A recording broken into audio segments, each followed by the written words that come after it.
Et on va passer directement à Avec la deuxième participante, qui plaisir est de Maria merci beaucoup. Chadré. Maria Chadré, Avec maintenant, voilà, qui va parler et que elle je vais veut présenter en quelques lignes. Je vais présenter en quelques lignes. Donc, Maria Cha, qu'on ne présente plus ou presque, conférencière hors pair, animatrice à la radio et très spirituelle. Et je viens d'apprendre que Maria Cha a débarré par une carrière dans l'ingénierie informatique en Israël, une tête bien faite. Et par des études talmudiques, Maria Chadré s'est tournée finalement vers l'enseignement de la Torah et a créé l'association Essentielle qui a vocation à offrir un espace d'études pour le public féminin, mais aussi le séminaire Boïk à la Vierge mariée. Un séminaire très apprécié qui déplace beaucoup de personnes pour les jeunes fiancés ou mariés. Maria Cha est également thérapeute familiale et de couple diplômée. Et voici une femme qui est un exemple pour beaucoup d'autres femmes. Aujourd'hui, le sujet évoqué par Maria Chadré sera humilité et consistance, tout un programme. C'est à toi, Maria Cha. Merci Déborah, merci, quelle gentille introduction, c'est adorable. Le titre, c'est pas du tout en adéquation avec le titre de la conférence. Je voudrais remercier Myriam pour son intervention et toutes les autres personnes. Et bravo pour l'énergie qu'a déployée Déborah pour mettre en place donc cet après-midi d'études au féminin. Merci à vous toutes, nombreuses femmes d'Israël, Bnot Israël, Hagdoshot, qui êtes là pour étudier en l'honneur de cette grande journée d'Iloula de Rabbi Shimon Bar Yochai. Alors, c'est un petit peu particulier, l'angle que j'ai choisi est un peu particulier. L'angle de l'humilité et la consistance. Pourquoi? Eh bien, parce que j'ai voulu choisir la définition de la journée dans laquelle nous sommes. Nous sommes donc, vous savez que les 7 semaines du Homer, pardon, juste Déborah, tu me diras à quel moment arrêter, puisqu'on a été un tout petit peu décalé. C'est toi qui me diras combien de temps, d'accord? Voilà, je ne me permettrai pas, voilà, j'attends ton OK. Donc, vous savez que les 7 semaines du Homer sont divisées en 7 thématiques de Midot, 7 sphères kabbalistiques, à notre niveau, qu'on va bien sûr essayer de comprendre à notre petit niveau. Et les 7 jours de la semaine sont également divisés dans ces mêmes thématiques. C'est-à-dire que nous sommes une semaine du Homer et nous sommes un jour dans la semaine du Homer. D'accord? Et la particularité de la Iloula de Rabbi Shimon Bar Yochai, c'est que c'est le jour qui s'appelle Hod Sheba Hod, le Hod au carré. Qu'est-ce que c'est que le Hod? Alors, autant Chesed, on arrivait à le définir, la Gvura, la Grigueur, aussi on arrivait, Netzach, la détermination. Qu'est-ce que c'est que Hod? Vous savez que c'est un des mots, je pense, les plus difficiles à traduire en français. D'ailleurs, je n'ai pas réussi puisque j'ai dû utiliser 2 mots. J'ai utilisé humilité et consistance. Et vous avez sûrement remarqué qu'il y a peut-être une contradiction interne dans cette double traduction. Parce que la consistance représente, en tout cas ouvre un panel de représentation dans mon esprit qui me fait penser à quelqu'un qui est rempli, qui a de la consistance, et l'humilité éveille en moi des représentations qui me font penser justement à un retrait, à quelqu'un qui se rétracte. Alors, de prime abord, on a l'impression qu'il y a un paradoxe. Et en fait, en réalité, c'est la magie de la particularité de cette Mida. Et on va bien sûr voir pourquoi c'est la Mida de la journée de Rabbi Shimon Bar Yochai. Alors, pour commencer, venez, on cherche le mot Hod. Quand on a un mot qu'on essaye de comprendre, aujourd'hui, on est Hod chez Hod, on doit travailler cette Mida. Vous allez voir que c'est la Mida la plus fragile à l'intérieur de nous. C'est pour ça qu'on a besoin de l'aide de Rabbi Shimon. On doit travailler Hod Sheba Hod. Qu'est-ce que je fais? Numéro 1, je googlise ma Torah et je cherche le mot Hod. Alors, le mot Hod va apparaître plusieurs fois dans les Nevi'im. Mais dans le texte de la Bible lui-même, je cherche le mot Hod. Et en fait, c'est Rashi qui va me venir en aide. Voilà, j'ai pris mon petit chumash. Rashi va me venir en aide. Et dans un des mots de la Torah, c'est Rashi qui va venir et qui va me dire, regarde, ça, ce qui est écrit, c'est du Hod. Je vous lis. Le contexte, on est dans Parashat Kitissa. Les Bnei Israël ont déjà fait le veau d'or Ils ont reçu les premières tables, elles ont été brisées. Moshe Rabbeinu est remonté sur le Sinaï et nous sommes enfin à Yom Kippour. Akadosh Baruch Hu accorde son pardon total et entier au peuple d'Israël. Non seulement son pardon avec les deuxièmes tables de la loi, mais il va révéler à Moshe Rabbeinu le secret des 13 attributs de miséricorde que nous lisons toute la journée de Yom Kippour, les Shlosh Esrei Midot. Où il donne ce secret à Moshe, eh bien, le texte de la Torah nous parle d'un tsour. Un tsour, c'est-à-dire une grotte. Et nos sages de nous dévoiler, et cette grotte, on la connaît. C'est une grotte très spéciale qui a été créée à un moment spécial de Bereshit. C'est la même grotte que celle de Rabbi Shimon Bar Yochai. Dans cette grotte-là, Moshe a acquis cette connaissance, ce secret incroyable des 13 midot. Et en sortant de cette grotte, voilà que la Torah me dit que Ve Moshe lo yada ki karan or panav. Moshe ne savait pas que la peau de son visage était flamboyante, était lumineuse. Et puis par la suite, la fin de la paracha, il va devoir porter un masque, une forme de masque, tellement la luminosité empêchait les personnes devant lui de pouvoir le regarder. Et là, Rashi dit, Ki karan orpanav, il va dire comme ça, Umehechan zacham Moshe le karne hahod. Et d'où Moshe a mérité d'avoir des rayons de hod. D'où, eh bien, justement, de la Mehara, min ha-Mehara, de cette Mehara. Il utilise volontairement le mot de Mehara ici, Rashi, pour qu'on pense à Rabbi Shimon Bar Yochai. Donc, le hod ici me fait penser à une splendeur, à un rayonnement.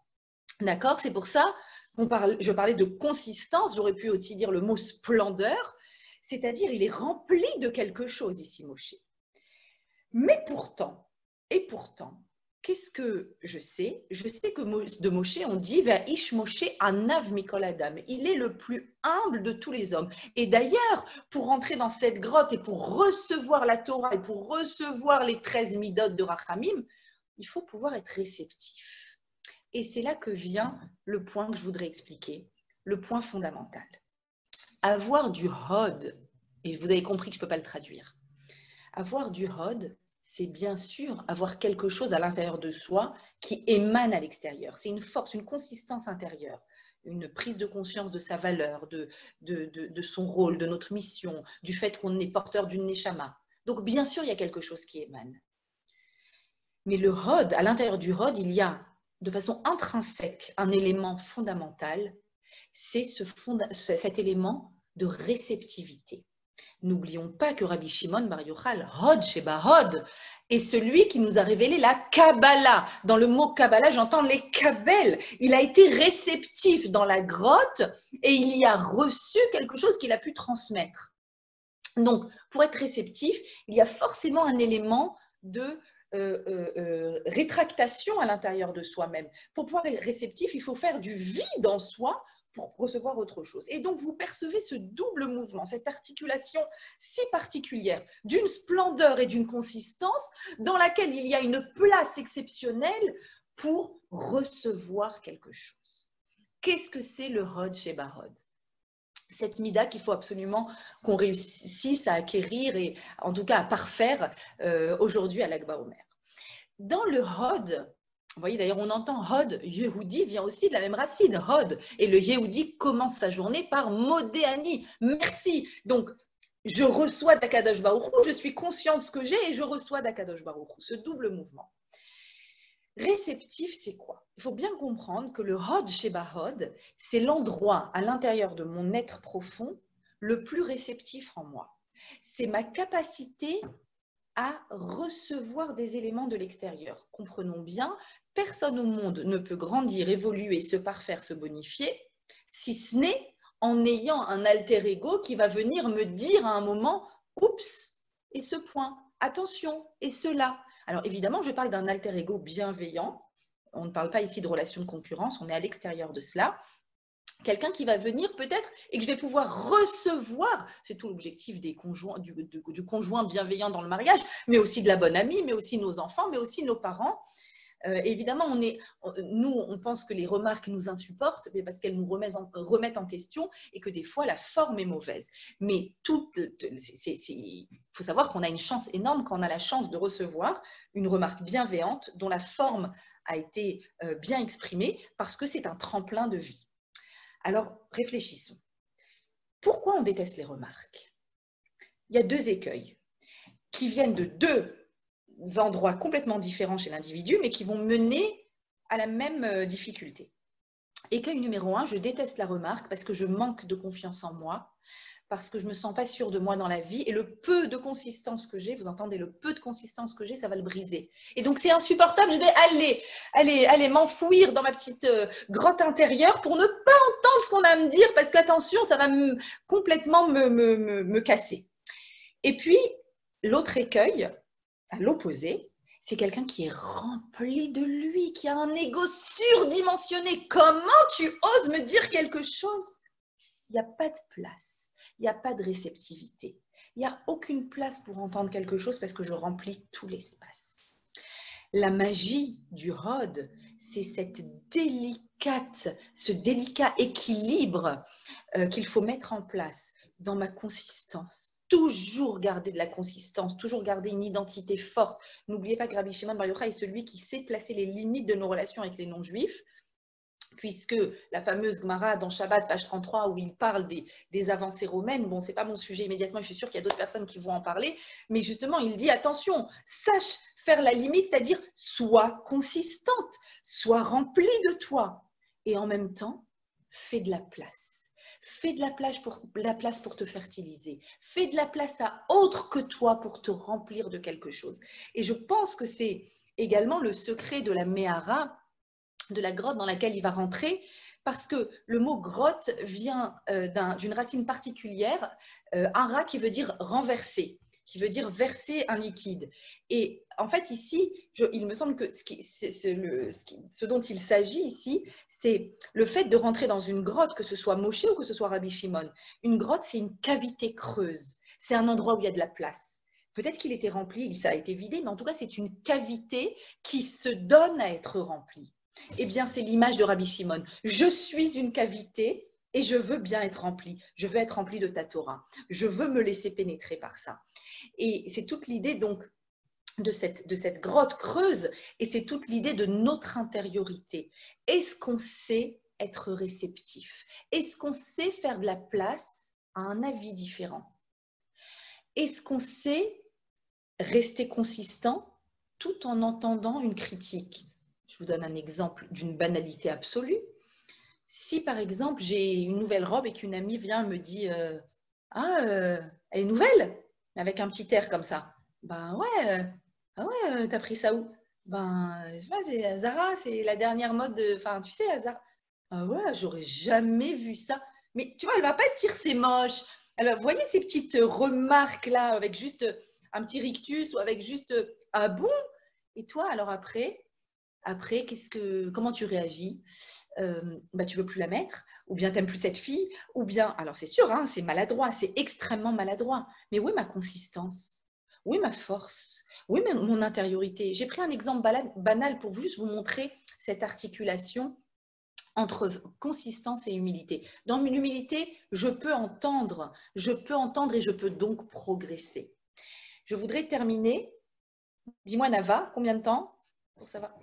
Encore? Et voilà, encore une minute. Une minute. Pour terminer. Ok.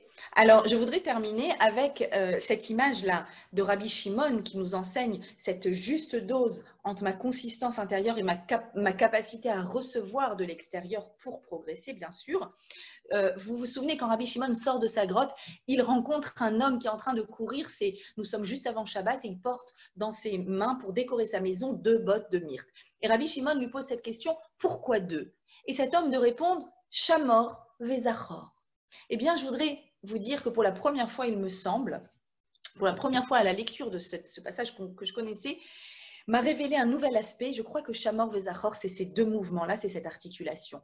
Zachor et Yom HaShabbat, c'est tout ce que je fais pour le Shabbat. C'est la consistance du Shabbat. Le Shabbat est rempli d'une belle tablée, d'invités, du kidouche, du pain, de la dafina, de la pkéla, de ce que tu veux. Zachor. Zahor, on est tous très forts dans Zahor. En général, les gens, même qui ne sont pas Shomer Shabbat, ils sont Zocher Shabbat, parce que Shabbat est rempli. Par contre, Shamor, c'est cette rétractation à l'intérieur de toi, ce tzimtzum que tu fais en toi pour laisser de la place à autre chose. C'est tout ce que je ne vais pas faire pour le Shabbat. Je ne vais pas prendre la voiture, je ne vais pas faire de commerce, je ne vais pas ouvrir mon magasin. Mais alors, si tu ne fais pas ça, tu fais quoi à la place? Mais justement, il y a un creux, il y a une grotte, il y a un espace vide. Et cet espace vide est là pour pouvoir se remplir de la Kedusha du Shabbat. Et là, tu es Shomer Shabbat. C'est-à-dire que de nouveau, cette articulation entre la consistance remplie et le retrait pour faire de la place à autre. Et c'est seulement comme ça qu'on va pouvoir se fertiliser. Je vous souhaite à toutes, à tous, une très belle fête de l'Akba Omer. Par le sroud de Rabbi Shimon, que nous puissions tous travailler cette mida. J'ai oublié de vous dire que c'est la mida de Aaron à Cohen. Sachez-le, c'est une mida fondamentale. Se réjouir du bonheur de l'autre, être réceptif à ce qu'il a à m'apporter et grandir dans le travail des midot à ce niveau-là. À bientôt. Merci Mariacha, merci. C'était intéressant au possible. On aurait voulu que ça dure encore et encore. Et je crois que tout au long de l'après-midi, nous serons frustrés parce que nous aimerions encore et encore rentrer dans chacun des sujets, dans chacune des grottes intérieures.